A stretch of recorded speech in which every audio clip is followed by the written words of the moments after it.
اگه شما هم یه برگه آزمایش دستتون و نمیدونین اعداد چی هن، این ویدیو مخصوص توه. WBC یا تعداد بلبلای سفید رنج نرمالش بین 4000 تا 10000. افزایشش باعث عفونت، کاهشش باعث تضعیف سیستم ایمنی.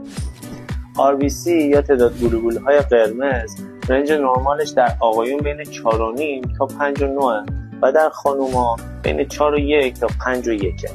کاهشش باعث کمخونیه.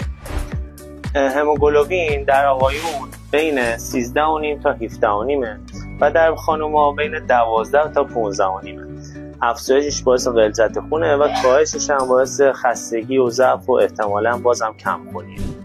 FVS یا قند خون ناشتا رنج نرمالش بین 70 تا 99. اگر از 100 تا 125 باشه پیش دیابت و اگر از 125 به بالا باشه شما دچار دیابت. LDL یا چربی بد رنج نرمالش کمتر از 100. اگر بیشتر از اون باشه باعث رسوب چربی در رگاتون میشه و احتمالاً باعث سکته قلبی میشه. اگر آزمایش دادی و نمیدونی جواب آزمایش چیه، همین الان این ویدیو رو سیو کن و جواب آزمایش رو توی دایرکت واسه ما بفرست. پزشکای ما رایگان واسه تفسیر میکنن.